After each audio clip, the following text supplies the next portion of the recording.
नमस्कार दोस्तों। तुलसीदास जी ने रामचरितमानस में लिखा है, परहित सरसि धर्म नहीं भाई, पर पीड़ा सम अधमाई। यानी दूसरों की भलाई के समान कोई धर्म नहीं है और दूसरों को दुख पहुंचाने के समान कोई अधर्म नहीं। आज इसी सिद्धांत को लेकर के राहुल गांधी ने हरियाणा में बिगुल बजा दिया। उन्होंने अन्याय के खिलाफ न्याय की लड़ाई की आज हुंकार भरी, तो वह हालत यह थी कि आज जनता इस तरह से इकट्ठी हुई। जहां से निकल रहे थे सड़कों पर यह सैलाब था और वह सैलाब अपने आप में दिख रहा था कि आखिर कौन है हमदर्द। और उस हमदर्द की बात करें तो राहुल गांधी ने एक शब्द कहा कि हरियाणा में दर्द के दशक का अंत करने के लिए कांग्रेस पार्टी पूरी शक्ति के साथ एकजुट है, संगठित है, समर्पित। और राहुल गांधी ने एक बेहतरीन तस्वीर पेश की, जहां एक तरफ कुमारी शैलजा थी और एक तरफ भूपेंद्र सिंह हुड्डा। राहुल गांधी ने दोनों के हाथ लिए और जोड़े और खुद पीछे हो लिए। यानी जब तुम एक हो के हो तब मेरा संरक्षण तुम्हारे साथ है, तुम्हारे पीछे मैं हूं। तो राहुल गांधी ने आज यह संदेश दिया। आज राहुल गांधी ने एक बड़ा संदेश यह दिया कि कैसे हरियाणा में तमाम छोटी छोटी पार्टियां छद्म विपक्ष के रूप में खड़ी है और किस तरीके से वो उस साजिश का हिस्सा है कि कैसे भारतीय जनता पार्टी हरियाणा में सरकार में आ जाए, सत्ता में आ जाए, उसके लिए काम कर रही। उन्होंने नहीं नाम लिया ना आम आदमी पार्टी का, ना इंडियन नेशनल लोक दल यानी इनेलो का, ना ही जेजेपी का जो जननायक जनता पार्टी कहलाती, और ना ही लिया बहुजन समाज पार्टी का, मायावती का, और ना ही नाम लिया आजाद समाज पार्टी यानी चंद्रशेखर रावण की पार्टी का। राहुल गांधी ने किसी का नाम नहीं, लेकिन राहुल गांधी ने वह हर बात कह दी कि हरियाणा में असल में हो क्या रहा है और हरियाणा ही नहीं देश में क्या हो रहा है। राहुल गांधी ने बताया कि कैसे एक किसान एक दिन में सिर्फ 27 रुपया बड़ी मुश्किल से कमा पाता है और उसके लिए अपना हाड़ मांस सब कुछ वो कर देता है। लेकिन वहीं गौतम अडानी यानी अडानी समूह में गौतम अडानी अकेले 1600 करोड़ रुपया रोजाना कमा लेता है और वो 1600 करोड़ रुपया रोज कमाता है क्योंकि उस पर नरेंद्र मोदी की कृपा होती है। और इसका उदाहरण भी जिस तरीके से सेबी चीफ माधवी बुच अडानी के एजेंट की तरह काम करती है, भारत की नियामक संस्था की चीफ बनाई जाती हैं, बगैर कहीं किसी उसके ला के उठा के बैठा दी जाती हैं, और वो यहां पर जिस तरीके का खेल करती हैं उस खेल से अडानी रोज मालामाल हो रहा है। और राहुल गांधी ने वो सारे उदाहरण दिए कि कैसे हुआ। ये एक उदाहरण ये दिखाता हूं कि ये देखिए एक खबर है, बिजनेस स्टैंडर्ड बड़ा अखबार है, बिजनेस की खबरें देता है कि किस तरीके से इन्वायरमेंट क्लियरेंस के मामले में अडानी में छत्तीसगढ़ में कोल प्रोजेक्ट के लिए जो एनजीटी है उसने कहा जिस तरीके से अडानी को दिया गया है वो गुनाह है, लेकिन सरकार उसे वो प्रोजेक्ट देने के लिए हर गलत काम करने को तैयार। उसमें हजारों हजार पेड़ काटे जा रहे हैं, तमाम वह पवित्र पर्वत जिनकी पूजा करते हैं आदिवासी वो काटे जा रहे हैं। आप समझ सकते हैं कि किस तरीके का काम होता है। तो यह भारतीय जनता पार्टी का चेहरा है चाल है और सब कुछ। इसके बाद आपको बताना चाहूंगा कि किस तरीके से राहुल गांधी ने इस बात को भी बगैर नाम लिए किसी का बता दिया कि कैसे किसानों पर लाठी चलाने का संदेश दिया करते थे।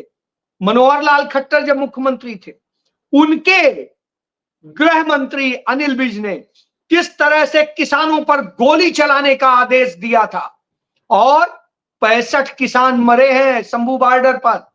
और इसके अलावा इनके तमाम मंत्री, जो इनके किसान मोर्चा के राष्ट्रीय अध्यक्ष रहे हैं, वो धनखड़, वह भी यही, जो कृषि मंत्री भी था हरियाणा, वह भी उसी तरह की बात करता है, उसी तरीके की इनकी बात करते हैं तमाम और मंत्री। सबके किसी का नाम लिए बगैर उन्होंने सबके इशारे में बता दिया इनके आधा दर्जन मंत्रियों का कि इनका किस तरीके से। इसके बाद में राहुल गांधी ने जो काम किया वो ऐसे किया कि कैसे संविधान आपको सम्मान और अधिकार देता है, और उन्होंने कहा सिर्फ सम्मान से तो काम नहीं चलेगा। आपको भूखे रखा जाए और कहा जाए कि मोदी सम्मान दे रहा है तो ये तो नहीं चलेगा। सम्मान के साथ में आपका हक भी मिलना चाहिए, तभी सम्मान की वैल्यू है और तभी उसकी। तो राहुल गांधी ने वह भी बता दिया, और यह सब बता करके जब राहुल गांधी चल रहे थे तो जन सैलाब उमड़ रहा, और यह हालत थी कि राहुल गांधी ने जो खोला कि कैसे भारतीय जनता पार्टी के रिमोट कंट्रोल से तमाम ये दल मूव कर रहे हैं सिर्फ कांग्रेस पार्टी के वोट काटने के लिए, तो इसका जमीनी हकीकत हमने जानने की कोशिश की। दलित समुदाय के कुछ लोगों से मुलाकात की। उन्होंने कहा भैया पहले तो भरोसा था बसपा पे, लेकिन अब पता है मायावती भाजपा के इशारे पे, नरेंद्र मोदी के इशारे पे चलती हैं, तो हम सोच भी नहीं सकते कि हम अब बसपा के उसमें जाल में फंसे। और इसी तरह उन्होंने यह भी बता दिया ये चंद्रशेखर रावण का तो यहां कुछ था ही नहीं, और आ भी जाएंगे तो क्या करेंगे।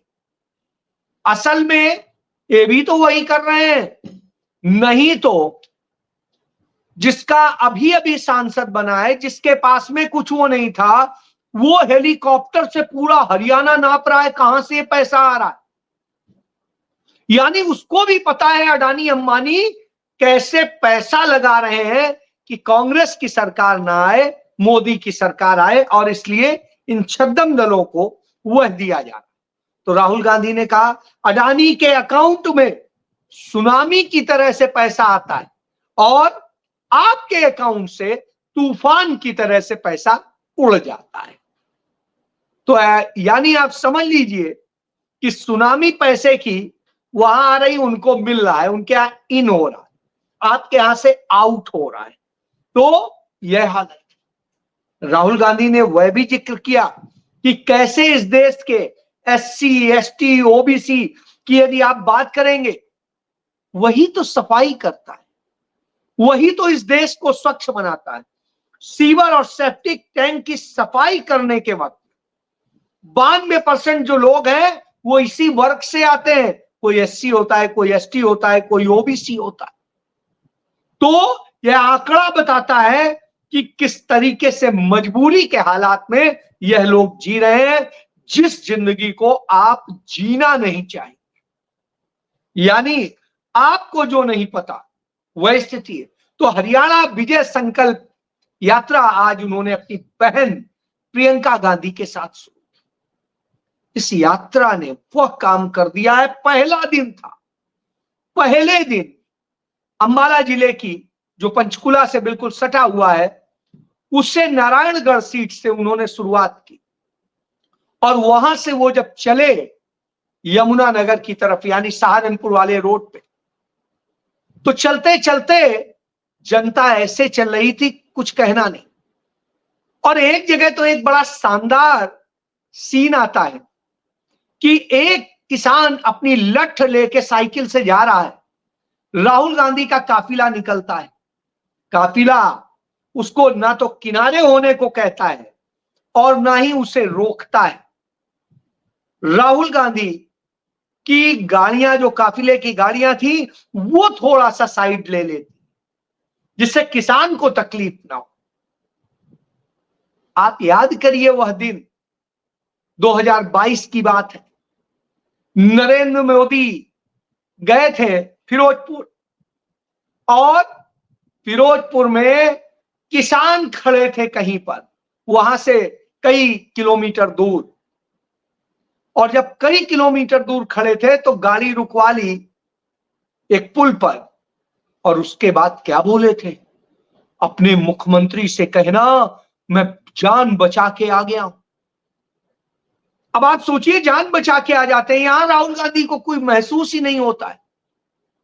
जब राहुल गांधी सड़क पर चल रहे थे, वहीं पर बोल रहे थे, तो लोग उनके ऊपर चढ़े आ रहे थे। लेकिन राहुल गांधी न डर रहे थे, न हिचक रहे थे, और वो कर रहे थे। यही सारी बातें तो हैं जो हरियाणा के लोगों को आज बिल्कुल जोड़ने की बात कर। और राहुल गांधी ने एक बड़ी बात कह दी कि अब प्रदेश में 36 बिरादरी की सरकार बनेगी, किसी एक की सरकार नहीं होगी कि मोदी की है या खट्टर की है या सैनी की है। कोई डबल इंजन की सरकार नहीं होगी, यह सरकार सबकी होगी, 36 बिरादरी की होगी, और इसमें सबको समान हक मिलेगा, वाजिब हक मिलेगा। तो यह सबसे बड़ी बात है कि यह हिस्सेदारी वाली सरकार बनेगी और न्याय की सरकार बनेगी। इसीलिए आज राहुल गांधी ने तूफान खड़ा कर दिया है पूरे हरियाणा में। तो इससे बात सारी सामने आ जाती है कि क्या हो रहा है। और जैसे 3 दिन राहुल गांधी जब ये करेंगे और उसके बाद में वो जाएंगे 5 तारीख को कोल्हापुर, और वहां पर संविधान सम्मान सम्मेलन को संबोधित करेंगे, और वहां जाकर के आगाज करेंगे उस बात का जो डॉक्टर भीमराव अंबेडकर कहते थे। यही तो राहुल गांधी में और दूसरे में अंतर। लेकिन भारतीय जनता पार्टी क्या करती है, नरेंद्र मोदी क्या करते हैं, अमित शाह क्या करते हैं, जेपी नड्डा क्या करते हैं, और आदित्यनाथ क्या करता है, या असम का मुख्यमंत्री है जो कभी एक जमाने में कांग्रेस में हुआ करता था, वो हेमंत बिस्वा शर्मा, वो क्या करता है, नफरत फैलाते हैं। नफरत कैसे फैलाते हैं सुनिए। हेमंत बिस्वा शर्मा कहता है ये बाबर के लोग, बाबर के औलादे, बाबर के ये। तो साहब, बाबर की औलाद कौन है, इसका सर्टिफिकेट ही कैसे दे रहे हैं? क्या इन्होंने अपना डीएनए टेस्ट कराया है? यदि यही है तो चेक कराओ, क्योंकि मुस्लिम आक्रांता कहते हैं जब आए थे तो तमाम लोगों के साथ में यहां बच्चे पैदा कर गए। तो ये सोच लो, पहले बोलने के पहले सोच लो कि तुम कहां से हो। किसी का टेस्टेड नहीं है। बहरहाल, इसके बाद आदित्यनाथ कहता है कांग्रेस और ये मुस्लिम्स का ये, और वैसे करके नफरत फैलाते हैं। बहरहाल, कोई फर्क नहीं पड़ता, यहां जनता जान रही है और वो उसी तरह से ले रही। तो योगी को यहां ढोंगी कहते हैं, तो यह आप समझ लीजिए। अब इसके बाद आइए, अमित शाह और जेपी नड्डा आते हैं। वो कहते हैं राम का अपमान किया और ये किया और वो किया कांग्रेस, राहुल गांधी। पता नहीं कौन सी कहानियां सुनाते हैं। अरे काम बताओ यार। नरेंद्र मोदी आते हैं, वो भी इसी तरह से सुर अलापते हैं। अब ये नहीं समझ में आता, ये इनमें कोई प्रधानमंत्री है, कोई गृह मंत्री है, कोई किसी चीज का मंत्री है, कोई किसी चीज का मुख्यमंत्री, कहीं कुछ है। ये सब क्या है? ये सब सड़ांध पैदा करने के लिए है। जब ये सवाल मैं खुद से पूछता हूं, समाज से पूछता हूं, तो जवाब मिलता है इसका, हाँ, ये सड़ांध पैदा करने के लिए। कैसे? आप याद करिए, अभी 2 दिन पहले बारिश हुई और वो हुआ, तथाकथित महाकाल लोक में कई खंभे गिर गए, कई वो गिर गया। बिहार में भयंकर बाढ़ आई हुई है, लोग मर रहे हैं और सब कुछ हो रहा है, और वहां के मंत्री विदेशों में जाके आठ ऐसे यासी कर रहे हैं, दारू पी रहे हैं, उसकी फोटो वायरल हो रही। और स्थिति यह है कि वो ये कर रहे हैं, और वहीं कांग्रेस से जुड़े हुए पप्पू यादव जो निर्दलीय सांसद हैं, वो जाकर के क्या करते हैं, वो वहां जाके लोगों की मदद करते हैं। आपको ये फोटो मैं दिखा देता हूं, मुझे लगता है अच्छा रहेगा। ये बीजेपी के मंत्री साहब हैं, ये देखिए एंजॉय कर रहे हैं, और यही ये पप्पू यादव हैं, ये उनके बीच में जा रहे हैं, मदद कर रहे हैं और पैसे भी दे रहे हैं और सब कुछ कर रहे हैं। तो ये स्थिति है कि अशोक चौधरी तो दुबई में बैठ के ऐश मार रहे हैं और ये कर रहे हैं। तो ये अंतर है कांग्रेस में। इसीलिए राहुल गांधी कहते हैं कि यह अंतर, तो इस अंतर को समझ लीजिए।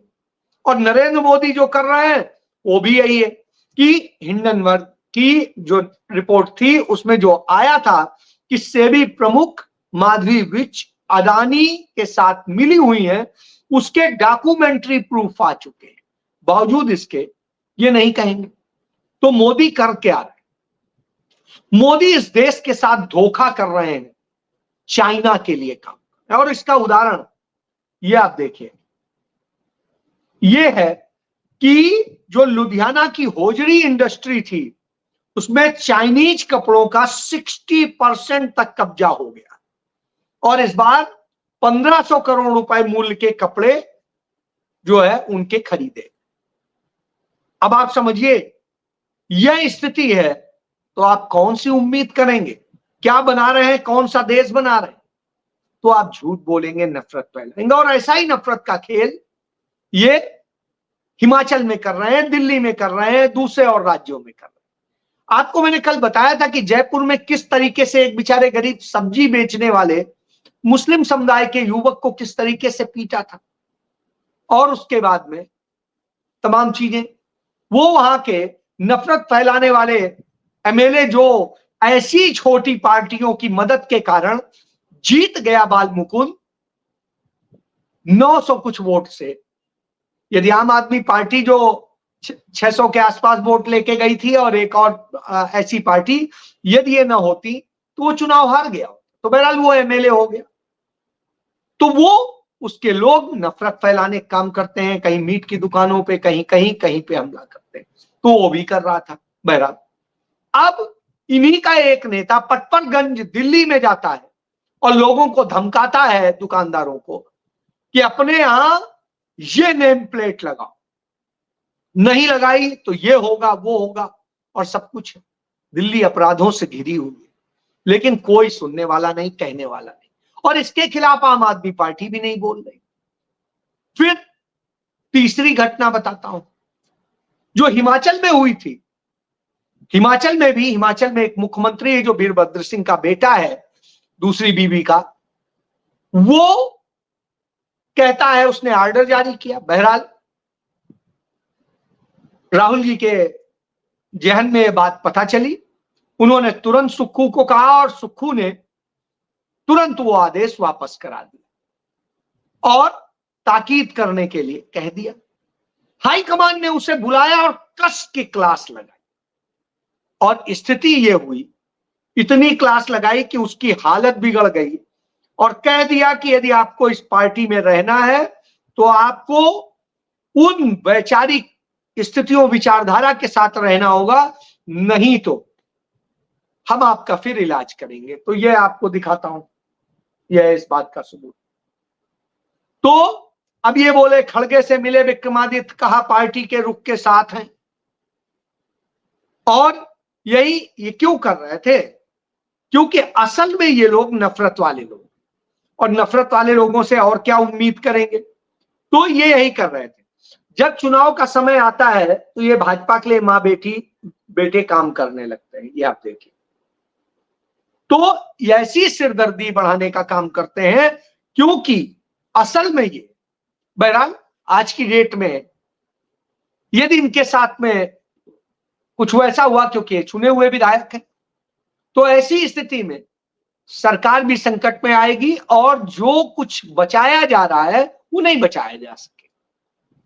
तो अब भारतीय जनता पार्टी पहले एक मस्जिद पे बवाल कराती है शिमला में, फिर दूसरा मंडी की मस्जिद में बवाल कराती है और अब कुल्लू में वही बवाल करा रही।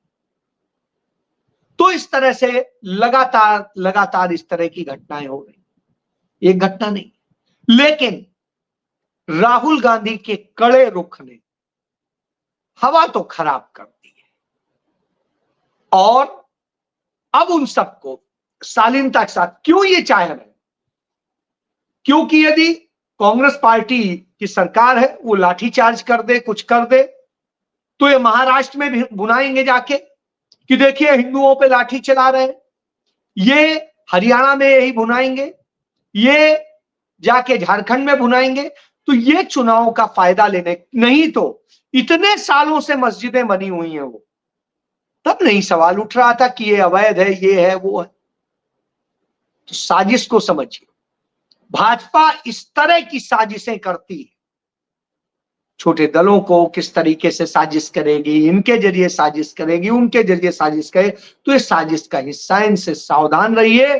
और इनको सबक सिखाने के लिए एकमात्र रास्ता कांग्रेस है, जो कि राहुल गांधी के आज अगुवाई में चल रहा है, क्योंकि अब ये वो कांग्रेस नहीं, अब ये राहुल गांधी की कांग्रेस, और वैसे ही चले।